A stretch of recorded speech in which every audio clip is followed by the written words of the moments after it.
प्यारे बच्चों, आज हम क्लास 12 के हिस्ट्री के फर्स्ट चैप्टर का लघु उत्तरीय और दीर्घ उत्तरीय करेंगे। हम लोग कुछ दिन ही पहले 40 ऑब्जेक्टिव इस चैप्टर से वीवीआई ऑब्जेक्टिव कर चुके हैं, जो एग्जाम से रिलेटेड होता है। हम हर एक ऑब्जेक्टिव को लाते हैं प्रीवियस ईयर्स, जो 2009 से लेकर 2026 तक कितना भी क्वेश्चन पूछा हुआ होता है, इस चैप्टर से हम सबको लाते हैं और सबको हम बारे में व्याख्या करके आपको बताते हैं। तो बच्चों का कहना है कि इसका लघु उत्तरीय और दीर्घ उत्तरीय कैसे करेंगे, तो हम आप लोग को ही बताना चाहते हैं कि इस चैप्टर से आज तक जितना लघु उत्तरीय और दीर्घ पूछा है हम उसको लाए हैं, आप लोग को बताएंगे। आप इसे देख लीजिए और एग्जाम में एक भी क्वेश्चन आपको इससे नहीं बचेगा, ये गारंटी मेरा है। मैं देखिए कि यहाँ पर देखिए बाबू लोग कि पहला क्वेश्चन क्या है लघु उत्तरीय में। देखिए लघु उत्तरीय मतलब होता है जो 2 मार्क्स का होता है। लघु उत्तरीय मतलब क्या होता है, 2 मार्क्स वाला। 2 मार्क्स वाला के बारे में हम जानेंगे। पहला ही क्वेश्चन पूछा है कि हड़प्पा सभ्यता के विस्तार का विवेचना करें। जैसे कि हड़प्पा सभ्यता हमारा जो था उस समय, उसके बारे में विस्तार से मतलब कि उसका फैलाव कितना था, इसका मतलब पूछ रहा है। विस्तार से विवेचना का मतलब कि उसका फैलाव कितना था। ये 5 नंबरिया नहीं है, ये बाबू 2 नंबरिया है। इसे हम बड़ा बड़ा कुछ फेंक नहीं देंगे कि नंबर मिल जाए, नहीं बाबू। इसके बारे में हम लोग 2 नंबरिया जो होता है उसके बारे में हम लोग को सटीक लिखना होता है। देखिए अब हम लोग पहले नक्शा देखेंगे कि ये ऊपर वाला को हम लोग क्या कहते हैं, उत्तर कहते हैं। नीचे वाला को दक्षिण कहते हैं। ये पश्चिम हो गया और ये पूरब हो गया। जो हमारा ऊपर वाला भाग है, यानी कि ऊपर वाला कौन, उत्तर वाला भाग, तो ये जम्मू कश्मीर। कौन बाबू लोग, जम्मू कश्मीर, जम्मू। ठीक है, ऊपर वाला भाग कहाँ तक फैला था, जम्मू तक। और नीचे वाला जो दक्षिणी भाग है ये वाला, ये हम लोग का फैला था नर्मदा, यानी नर्मदा नदी आप लोग सुने हैं, नर्मदा घाटी तक फैला हुआ था। और यहाँ वाला बलूचिस्तानी तक फैला हुआ था। और ये जो हम लोगों का पूर्वी भाग हो, आलमगीरपुर यानी कि यूपी, कहाँ बाबू लोग, यूपी तक फैला था। और ये जो होता है ना, ये कौन आप लोग का हो गया, उत्तर से दक्षिण की लंबाई लगभग में 1200 के आसपास थी, 1200 किलोमीटर के आसपास। और ये जो था आप लोग का पूरब से पश्चिम, इसकी लंबाई लगभग 1600 के आसपास थी। कितने बाबू लोग, 1600 के आसपास थी। अब देखिए इसके बारे में हम लिखे हैं कुछ, आप लोग के को सामने ला रहे हैं। हम ऐसा लाइन लिखे हैं ना जो एग्जाम में डायरेक्ट लिखिए और डायरेक्ट 2 नंबर लीजिए, एक भी नंबर नहीं कटेगा। देखिए क्या बोल रहा है, अब इसका देखिए बारे में। हड़प्पा सभ्यता प्राचीन विश्व के सबसे विशाल सभ्यताओं में से एक थी। सबको पता है कि हड़प्पा सभ्यता बहुत बड़ा विशाल सभ्यता था और वो सबसे पुराना सभ्यता था। इसमें बहुत से चीज पाए गए हैं, तो उसमें से सभ्यता विशाल सभ्यता में से एक थी। इसका विस्तार, अभी इसका विस्तार चाहिए हम आप लोगों को क्या बताएं। उत्तर में जम्मू कश्मीर से लेकर दक्षिण में क्या बताए थे, नर्मदा घाटी तक है। और पश्चिम में आप लोग क्या बताए थे, बलूचिस्तान के मकरान तट से लेकर पूर्व में आलमगीरपुर यानी यूपी तक फैला हुआ था। और कुल मिलाकर यह सभ्यता पूरब से पश्चिम, यानी कि आप लोगों का जो ये पट वाला लाइन कितने बताए थे, 1600 किलोमीटर के आसपास। और ऊपर से नीचे कितना बताए थे, यानी उत्तर से दक्षिण 1200 किलोमीटर तक विस्तृत है। बाबू लोग बस आप इतना ही लिख दीजिए, ज़्यादा वर्ड मत बनाइए लोग, ज़्यादा फेंक फाक मत कीजिए। 2 नंबरिया में सटीक लिखिए, सटीक नंबर पाइए। बस इससे ज़्यादा लिखना नहीं है और इससे कम लिखना नहीं है, इतना आप लिख दीजिएगा, सटीक आपका 2 नंबर हो गया। समझिए, 2 नंबर फिक्स। इसमें से 1 नंबर भी नहीं कटेगा, इससे 1 नंबर नहीं कटेगा, 2 में 2 नंबर मिलेगा। हम आप लोग को वो लाइन ऐड किए हैं ना जो डायरेक्ट एग्जाम में लिखिए, टू द पॉइंट जिसे कहा जाता है, टू द पॉइंट लिखिए और नंबर पाइए। इसमें कोई ऐसा लाइन नहीं है जो बकवास हो और कोई ऐसा लाइन नहीं है जिसे हम छोड़ सके। एकदम टू द पॉइंट लिखे हैं। और प्रीवियस ईयर्स देखिए, यही क्वेश्चन देखिए 2009 में आप लोग का पूछा हुआ है। आगे बढ़िए, दूसरा नंबर क्वेश्चन देखिए, आप लोग का पूछ रहा है कि कार्बन 14 क्वेश्चन देखिए 2 नंबर क्वेश्चन है, कार्बन 14 विधि से आप क्या समझते हैं। जो कार्बन 14 है उस विधि से आप क्या समझते हैं। देखिए 2010 में ये क्वेश्चन पूछा है। हम बस वही क्वेश्चन उठाए हैं ना, आप लोगों को बता ही रहे जो एग्जाम में डायरेक्ट पूछेगा, कहीं रोक रोकाव नहीं, डायरेक्ट एग्जाम वाला हम बात आप लोगों को बता रहे हैं। नहीं हम आप लोगों को ज्ञान दे रहे हैं, नहीं आप लोगों को हम कुछ बताना चाहते हैं, नहीं आप लोग कुछ हासिल कराना चाहते हैं। डायरेक्ट हम वो चीज़ बता रहे हैं जो डायरेक्ट एग्जाम में लड़े और एग्जाम में नंबर आए। घूम घुमा वाला बात मेरे यहाँ नहीं है, डायरेक्ट एग्जाम वाला बात जानिए और एग्जाम में इस चीज़ लिखिए और नंबर पाइए। अब देखिए कुछ लोग समझेंगे कि ये क्या है, कार्बन 14 क्या है? तो एक होता है कार्बन 14, एक होता है आप लोगों का कौन? कार्बन 12। कौन होता है बाबू लोग? 12। कार्बन 12 एक होता है। जो कार्बन 12 होता है ना, तो आदमी का जब मृत्यु होता है या कोई भी चीज, जानवर जीव जंतु का किसी भी का मृत्यु होता है, जो कार्बन ये 12 होता है ना, वह स्थिर रहता है, ये नहीं बदलता है, ज्यों का त्यों रहता है। और कार्बन जो 14 है, ई वाला, वो धीरे धीरे धीरे धीरे मैंने घटने लगता है। जैसे कि आज से 100 साल पुराना, 90 साल पुराना, 70 साल पुराना कोई वस्तु है, वो मर गया है, तो वो उसका कार्बन कम हो जाएगा। जितना कम होगा उसी के आधार पर हम उसका आयु का पता लगा लेते हैं। तो इसीलिए कार्बन 14, अब देखिए क्या कहता है कि तिथि निर्धारण यानी कि आयु का पता लगाना है, कि वैज्ञानिक विधि कार्बन 14 विधि कहा जाता है। किसी भी जीवित वस्तु में कार्बन 12 और कार्बन 14 लगभग समान मात्रा में पाया जाता है। अगर जीवित रहेंगे दोनों बराबर इक्वल पाया जाता है। और जीवन के मृत्यु के बाद कार्बन 12 जो रहता है वो स्थिर रहता है, और कार्बन 14 धीरे धीरे घटने लगता है, जिससे हम उसके आयु के बारे में पता लगाएंगे। क्या बोले हैं कि शुरू में यहाँ हम आप लोग को बताए हैं कि जो कार्बन 14 होता है वो धीरे धीरे कम होने लगता है, और कार्बन 14 अर्ध आयु काल लगभग 90 साल में, यानी 90 वर्ष तक इसकी कार्बन 14 आधा हो जाता है। आधा हो जाता है, अर्थात इतने वर्ष में किसी भी पदार्थ के कार्बन 14 की मात्रा आधी हो जाती है, यानी कि आधा हो जाता है। इसी आधार पर किसी भी वस्तु का पता लगाया जाता है। जिस पदार्थ में कार्बन 14 की मात्रा जितनी कम हुई, यह लाइन देखिए बाबू, जो ब्लैक से किया गया, हाईलाइट किया गया, यही लाइन में इम्पोर्टेंट होता है, जो एग्जाम में नंबर दिलाता है। वो वस्तु का उतना ही पुरानी मानी जाती है। इस विधि से प्राचीन सभ्यता और पुरातात्विक वस्तुओं का की तिथि का निर्धारण करेगा। अब देखिए यहाँ पर आ गया आप लोगों का पुरातात्विक क्या होता है? जो बहुत पुराने, आज से 100 साल या 2 साल पहले जो हमारे सब रहता थी, उसमें जो वस्तु मर गई, मिट गई, या थी जमीन के नीचे दब गई, उसके बारे में पता लगाना, खनन करना और उसे कुछ प्राप्त करना, वैज्ञानिक रूप से जानना, यही पुरातात्विक चीज होती है। अब आइए देखिए बाबू लोग, 3 नंबर क्वेश्चन क्या है कि पुरातत्व से आप क्या समझते हो? वही जो आप लोग को हम समझाएं। देखिए 2015 में पूछा हुआ क्वेश्चन है, आप लोग का एग्जाम में पूछा हुआ क्वेश्चन है 2015 में। देखिए बाबू, हम आप लोगों को पहले ही बता चुके हैं कि हम वही क्वेश्चन लाएंगे जो एग्जाम में पूछेगा। इससे बाहर एक भी क्वेश्चन नहीं आएगा एग्जाम में, गारंटी मेरा है। जो इतना हम क्वेश्चन बता रहे हैं, इस चैप्टर से एक क्वेश्चन बाहर नहीं आएगा। अब देखिए पुरातत्व क्या होता है? पुरातत्व वह वैज्ञानिक है, माने विज्ञान है, या माने हाँ एक तरह से विज्ञान है, जिसके माध्यम से पृथ्वी के गर्भ में छुपी हुई प्राचीन वस्तु, यानी आज से कुछ साल पहले, कई साल वर्षों पहले जो वस्तु छुपी हुई है, और अवशेषों की खुदाई करके, यानी कुछ चीज का खोद कर अतीत के लोगों की भौतिक जीवन की जानकारी प्राप्त की जाती है। किसी भी जाति या सभ्यता के इतिहास को जानने में पुरातत्व एक महत्वपूर्ण और विश्वसनीय स्रोत है। संपूर्ण हड़प्पा सभ्यता की जानकारी मुख्य रूप से पुरातात्विक साक्ष्यों पर आधारित है। देखिए हम आप लोगों का बताए हैं कि पुरातत्व क्या होता है। जैसे कि कोई वस्तु थी, जैसे कि पहले क्या पाया जाता था, जो बड़ा बड़ा जानवर होता था वो पाया जाता था। जैसे आजकल देखिए हम लोग जब छोटे थे तो गौरैया को देखते थे, अब धीरे धीरे ये लुप्त हो रहा है। तो ये कुछ दिन के बाद जमीन में धंसे होंगे, इसका अवशेष मिलेगा, जिससे हम कार्बन 14 से पता लगाएंगे कि ये किस वर्ष तक पाया जाता था। जो चीज पुरानी मिलती है, जिसे पृथ्वी के अंदर दब गई है, उसे प्राप्त करते हुए पुरातात्विक होता है, और जिस विधि से प्राप्त करते हुए कार्बन 14 पद्धति होता है। ठीक है बाबू लोग, समझ गए आप लोग?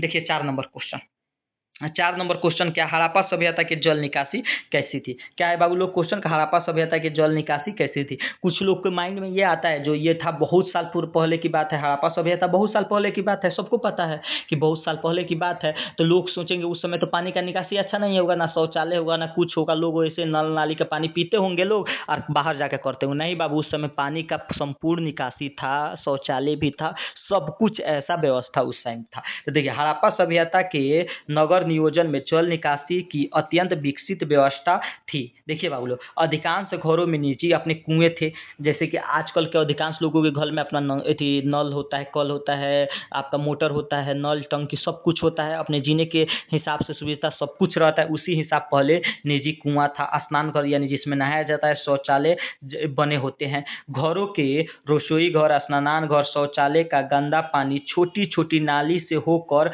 गली की नालियों तक तक पहुंचाती थी और गली के नाली आगे मुख्य सड़क के दोनों ओर बनी पक्की नाली से जुड़ जाते थे। इन नालियों को पत्थर तथा विशाल सीलों से ढका हुआ होता था। जैसे कि आज देखिएगा शहर में जाइएगा, नाली जो होता है या गांव में होता है, जिसे ढाल ढाल कर सीमेंट बालू मिलाकर ढाला जाता है, उसे तोप दिया जाता है कि कोई व्यक्ति उसमें गिरे ना, या बच्चा ना गिरे, कोई सामान ना गिरे, इसीलिए तोपा जाता था है। यानी कि यह व्यवस्था आज नहीं थी, यह व्यवस्था हड़प्पा सभ्यता के टाइम से ही चलते आ रहा है।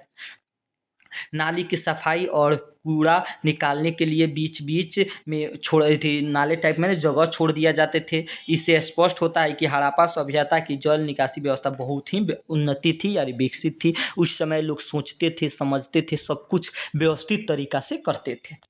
आगे बढ़िए, 5 नंबर क्वेश्चन देखिए। 5 नंबर क्वेश्चन क्या है? मोहनजोदड़ो के विशाल स्नानागार के विषय में लिखिए। जो उस समय मोहनजोदड़ो था, उसका जो विशाल स्नानागार था उसके बारे में डिटेल जानकारी दी थी। देखिए, तो मोहनजोदड़ो का विशाल सार्वजनिक स्नानागार अपनी विशेषता के लिए प्रसिद्ध है। यह हड़प्पा सभ्यता के लोगों की उन्नति, कला और निर्माण कौशल का उत्कृष्ट उदाहरण माना जाता है कि जो बनाया गया है वो उत्कृष्ट उदाहरण है। उस समय के लोग की क्या साइंस था, क्या डेवलप था, उससे सोचने पर लोगों को मजबूर करता है। माना जाता है कि यह स्नानागार का उपयोग धार्मिक अवसरों पर समूह स्नान किया जाता है। सामूहिक मतलब होता है पूरे समाज के लोग करना, और धार्मिक जैसे कि धार्मिक एक होता है, जैसे कि मस्जिद होता है मुसलमानों के लिए, हिंदू के लिए मंदिर होता है, वो सब किसी के लिए एक धार्मिक चीज होता है जिससे पूरे समुदाय के लोग उपयोग करते हैं, पूजा पाठ अपना जो करना होता है करते हैं। यह स्नानागार इतना मजबूत बनाया गया था कि हजारों वर्षों बाद भी इसके अवशेष सुरक्षित है और इसकी दीवारें पक्की ईंट तथा विशेष प्रकार के सीमेंट से बनाई गई है जिससे पानी बाहर न निकल सके। स्नानागार के नीचे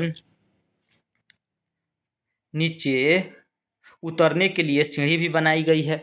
बताइए कितना अच्छा व्यवस्था किया गया था, सीढ़ी भी बनाई गई थी और पानी निकलने के लिए नालियों की भी उचित व्यवस्था थी। ये कितना सेंस से बनाया गया, कितना मजबूत बनाया गया, किस उन्नत किस्म का सीमेंट का प्रयोग किया गया। ये देखिए, हड़प्पा सभ्यता के प्रमुख 4 बारे में लिखना है, 4 प्रमुख स्थलों के बारे में लिखना है। जो सभ्यता, सिंधु सभ्यता यानी हड़प्पा सभ्यता के 4 प्रमुख स्थल, अब कुछ भी धौलावीरा, राखीगढ़ी, मोहनजोदड़ो, आपका धोलावीरा था, कालीबंगा था, लोथल था, बहुत से शहर थे, उसी में से बस 4 गो को नाम लिख देना है। तो कैसे लिखेंगे? पहले क्वेश्चन भी लिखेगा, हड़प्पा सभ्यता के 4 प्रमुख स्थल इस प्रकार है, और उसके बाद से एक एक लाइन के इस तरह कर करके लिखेंगे जिससे नंबर 1 भी ना कटे। मोहनजोदड़ो, धौलावीरा, कालीबंगा, लोथल ऐसे लिखेंगे ना तो नंबर 1 भी नहीं कटेगा, पॉइंट बनाकर लिखेंगे हम लोग। ठीक है, 7 नंबर क्वेश्चन देखिए। सिंधु घाटी सभ्यता में शवों के दाह संस्कार की कितनी विधि थी? जैसे कि इस समय मुसलमान लोग शव को क्या करते हैं? दफनाते हैं। हिंदू लोग शव को क्या करते हैं? चलाते हैं। तो उसी समय जो सिंधु सभ्यता था उस समय कितनी विधियां थी? तो सिंधु घाटी सभ्यता में शवों के दाह संस्कार की 2 विधि थी। आज भी तो 2 ही विधि है। पहली विधि में शव के सिर को उत्तर दिशा की ओर रखकर गड्ढे या कब्र में दफनाया जाता है। वर्तमान समय भी यही होता है। कुछ कब्र की सतह पक्की ईंट से बनाई गई थी और कई कब्रों मिट्टी के बर्तन यानी मक्के यानी आभूषण तथा तांबे के दर्पण भी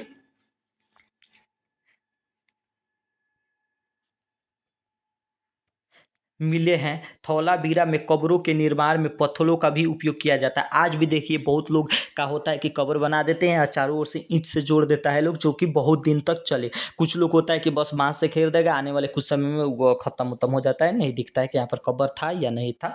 तो अपना था। और दूसरा विधि देखिए, दूसरा विधि था शव, दूसरी विधि में शव का दाह संस्कार करने के बाद उसकी राख को मिट्टी के काल्स में रखकर दफना दिया जाता था। जैसे कि हिंदू लोग आज क्या करते हैं, उसको जला देते हैं, राख होता है जिसे गंगा नदी में विसर्जन करते हैं। उस मुस्लिम लोग दफनाते हैं। तो उस समय भी 2 ही विधि यदि कोई नया विधि। अब आ जाइए दीर्घ उत्तरीय प्रश्न। अब आप लोग सोचेंगे कि इस चैप्टर से खाली 2 मार्क्स के पूछता है। नहीं बाबू, इस चैप्टर से 5 मार्क्स का भी क्वेश्चन पूछता है जिसे हम बड़े में आंसर लिखते हैं। बड़े 5 नंबर पाने के लिए बड़ा आंसर लिखा जाता है और लिखने का एक तरीका होता है।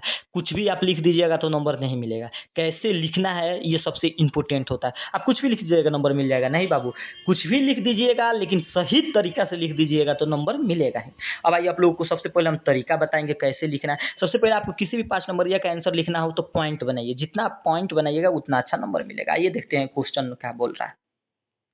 हड़प्पा सभ्यता के पतन के प्रमुख कारण क्या क्या हो सकते हैं? देखिए, हड़प्पा सभ्यता था पतन मतलब इसका खत्म, यानी बाजार साफ इसका ई खत्म के तरह हो गई, एकरा बारे में लिखे के एकर विशेषता माने ई उल्लेख कीजिए कि काहे खत्म होय। तब ओकरा तो हमनी के नहीं जाना लोगे के सुनल बात नु कहल जाए। तो कुछ लोग के कहे के रहे कि विदेशी आक्रमण कैलसन, दूसर देश के आके आक्रमण करके मार उर के खत्म कर दिलसन। लेकिन कुछ लोग के कहे के रहे कि प्राकृतिक आपदा हो गया। अब कुछ समझ में आवता तो कुछ लोग कहे ना ना पैसा आर्थिक स्थिति आ गई। तो सब किसी का अपना अपना माने साइंटिस्ट लोग का अपना अपना बात था सबको। लेकिन पढ़ना तो हमको ऐसे तरीका से लिखना है जिससे हम लोग को 5 नंबर मिले।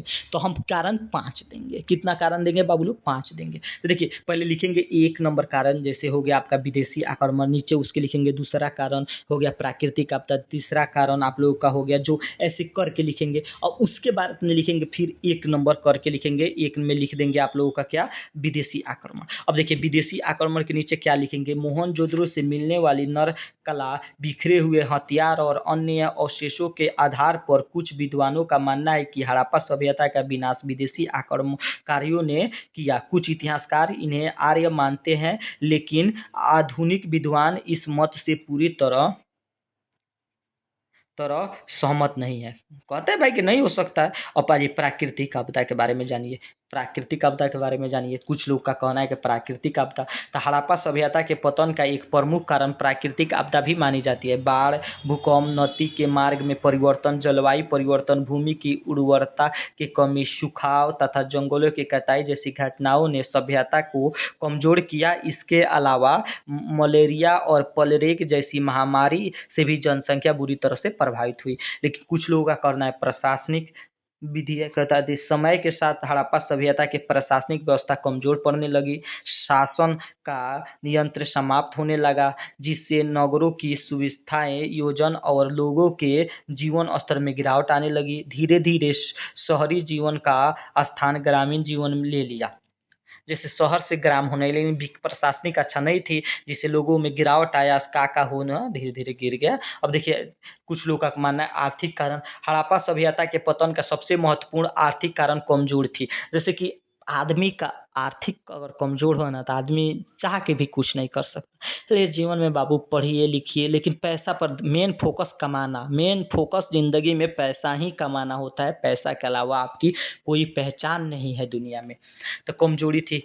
कृषि उत्पादन में कमी होने लगी। उद्योग धंधे और व्यापार घटने लगे। अंतर्देशीय तथा विदेशी व्यापार लगभग समाप्त हो गई, जिससे अर्थव्यवस्था कमजोर हो गई। लंबे समय तक नई तकनीक का विकास न होने के कारण पुराने उपकरण भी कम उपयोग हो गए।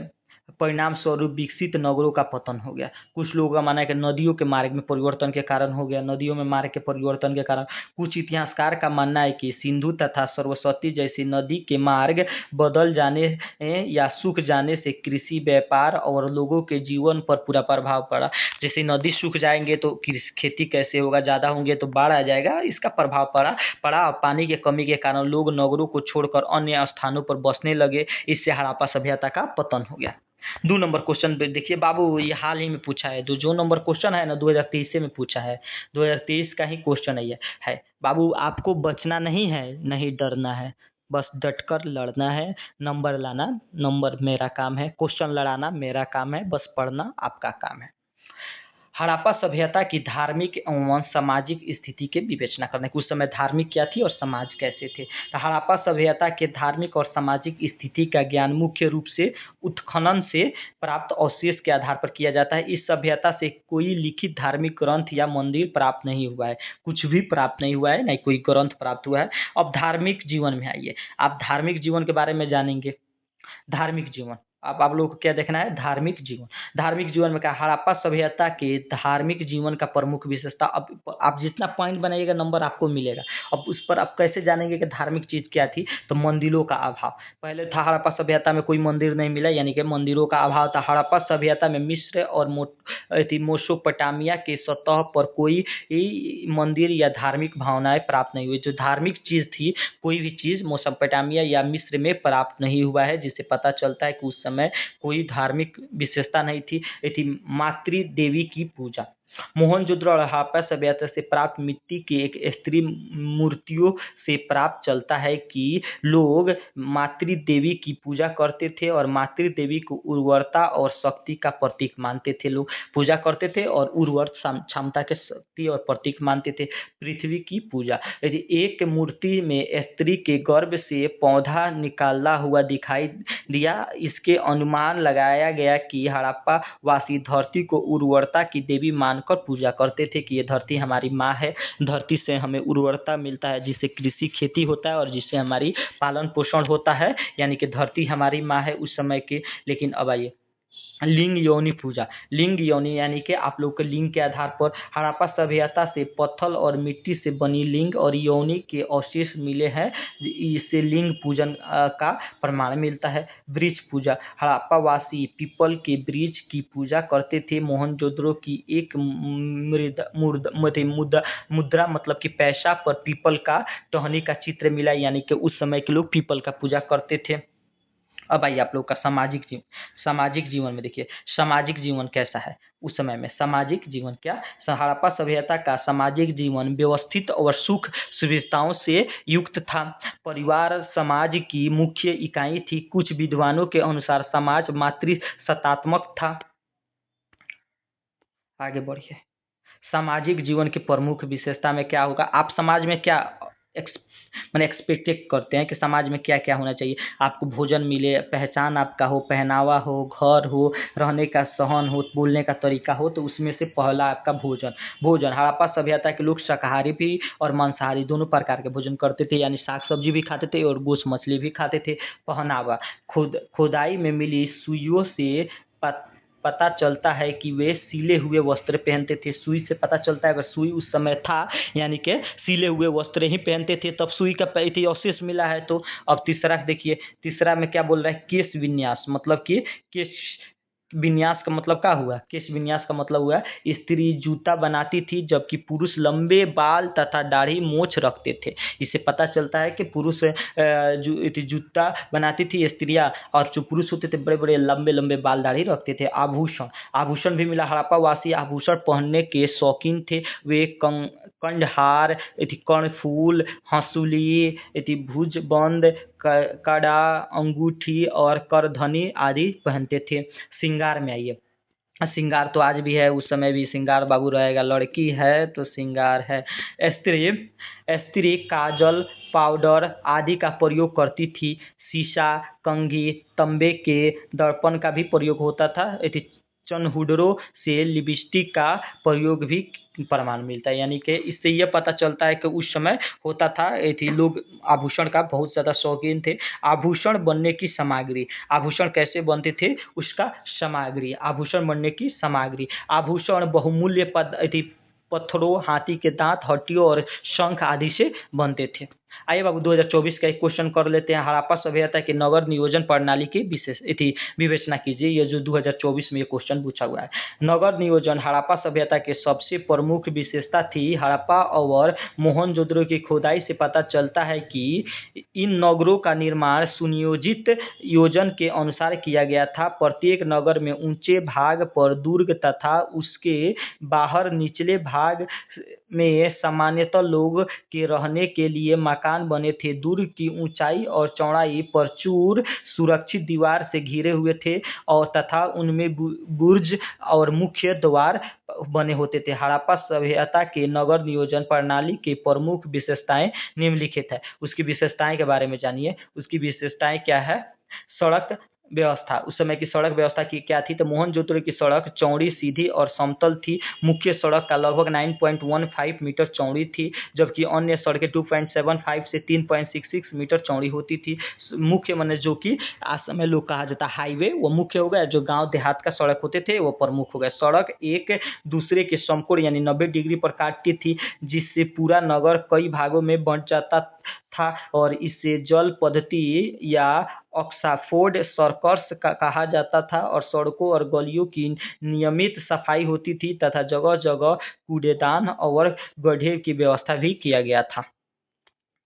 आइए दूसरा का जल निकासी, उस समय का जो था जल निकासी कैसा था। हड़प्पा सभ्यता के जल निकासी व्यवस्था बहुत ही विकसित थी। अधिकांश घरों में निजी कुएं, स्नानघर, शौचालय बने होते थे। घरों का गंदा पानी छोटी नाली से होकर नालियों और फिर मुख्य सड़क की पक्की नालियों में पहुंचाया जाता था और इन नालियों को पत्थर या विशालों से ढका हुआ था तथा इसकी सफाई के लिए मनहोल यानी जगह छोड़ दिया जाता था। विशाल स्नानागार जो कि मोहनजोदड़ो में पाया गया था, आप लोग जाने सामुदायिक रूप से था, उसके बारे में जानिए। विशाल स्नान, मोहनजोदड़ो का विशाल सार्वजनिक स्नानागार इस सभ्यता की महत्वपूर्ण उपलब्धि थी। यह लगभग 11.88 मीटर लंबा, 7.01 मीटर चौड़ा तथा 2.44 मीटर गहरा था और इसमें उतरने के लिए उत्तर और दक्षिण दिशा में सीढ़ी बनाई गई थी। इसका फर्श पक्की ईंटों से बना हुआ था। माना जाता है कि इसका उपयोग धार्मिक अनुष्ठान स्थलों के लिए किया जाता था।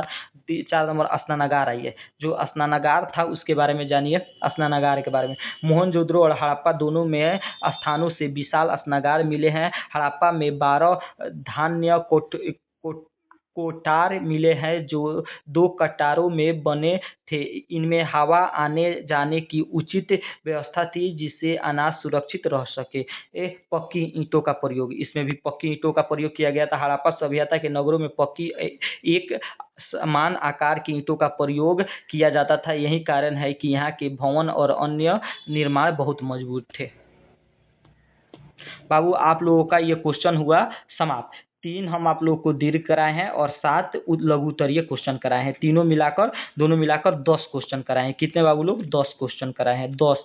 तो इससे आप लोग यह बात जान जाइए कि 10 क्वेश्चन के अलावा आप लोगों के एग्जाम में एक भी एक्स्ट्रा क्वेश्चन आए तो आप हमसे पूछिएगा। नहीं आएगा 2027 में तो नहीं आएगा। बस आप इतना ही तैयारी कीजिए। इसके बाद आप लोगों को कुछ देखना वेखना कुछ नहीं है। बस 10 क्वेश्चन इस चैप्टर से सीखिए, बात खत्म। थैंक यू सो मच बाबू लोग।